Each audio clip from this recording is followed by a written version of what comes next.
Hi, Dr. Archipoli. My name is Vanessa Ruiz, and today I'm presenting to you a role play with the patient and provider relationship. In this role play, I play the doctor, and my mother plays the patient. So, my essay is over nonverbal communication, and the reason I chose the role play with patient and provider is to show why I provided two videos actually. One of them is a bad example of communication, and then the other one is a good example of the communication between a patient and provider. So, in my first video, it's a bad example of the patient-provider relationship and the communication that they have between each other. So, in the first video, you'll see that I come in with a very bad introduction. I just state my name, but I don't give a proper greeting. I also keep my eyes focused on the tablet. I do have a tablet in the video. I'm focused on the tablet. I hardly ever give her eye contact, which is needed. I don't provide the patient with immediacy behaviors, as in I didn't greet her with a smile. I didn't, I wasn't nodding as she was talking to me, explaining her pain or anything that she needed. I wasn't nodding. I wasn't listening to her. I practically ignored her. I also took a phone call or a message during the video. So I took out my phone. I told her I was going to step out, which is very bad. So the main thing was that I didn't give her I didn't provide her with the proper communication. I didn't listen to her. I wasn't paying attention to her. I didn't focus on and pay attention to those nonverbal message cues that she was providing to me, such as the emotions that she was expressing as she was trying to tell me about her pain and her side. I just totally ignored that. She had facial expressions of pain and a patient that's actually seeking help from the provider. So without me being able to provide those immediacy behaviors in the first video, allowed the patient to not feel comfortable, basically didn't make the patient feel as if they were welcomed. And that's definitely not what is needed in a patient-provider relationship, as the patient is the person who is seeking help, and as the provider wants the patient to open up to them in order to understand the patient and know what's going on and be familiarized with the patient, instead of ignoring them and ignoring the fact that they're in pain and just simply writing down whatever you think is wrong with them and paying attention to all those cues and all the nonverbal communication was just totally ignored. I didn't provide it as the provider to the patient, and I didn't focus on the patient's emotions or all the cues that she was showing me. So that was the bad example. And then I did a second video of a good example, which can be used as a training tool for a patient-provider relationship, and how a provider should be with the patient and how there should be a good relationship between the two.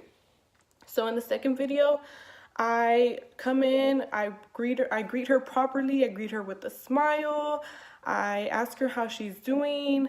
I let her know that I'm familiar with her case by letting her know that I know she came in the week before, and I let her know why she came in. I ask her why she's coming in today, and I ask her, all these questions just to get to know her, and also to let her know that I'm listening to her and I want to know everything that's wrong with her.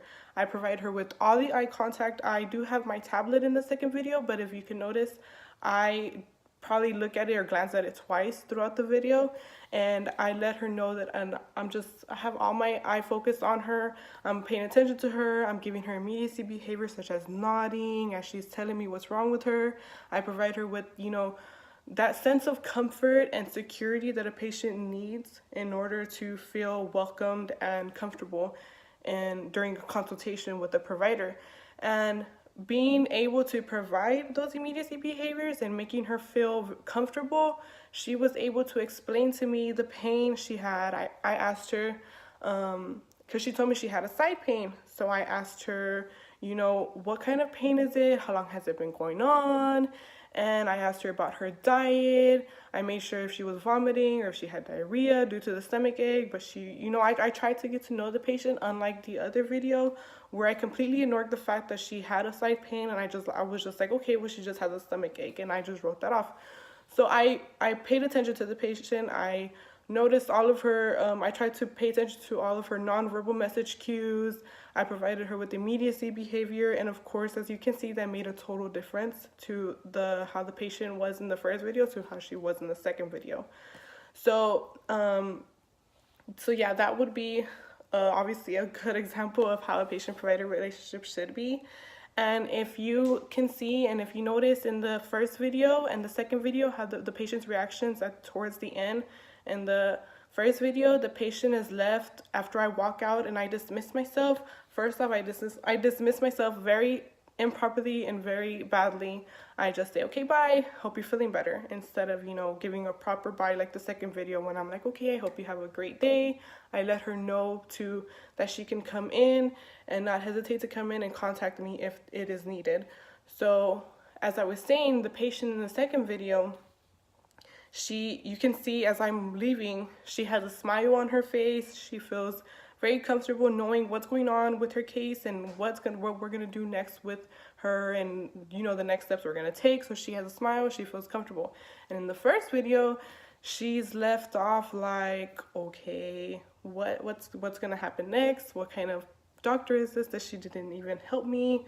She's kind of left with the confused face, unlike the second video where she's left with a smile and she feels comfortable. So I hope you enjoyed these two videos, and they're all going to be separately. I didn't know how to actually put them all together in one video.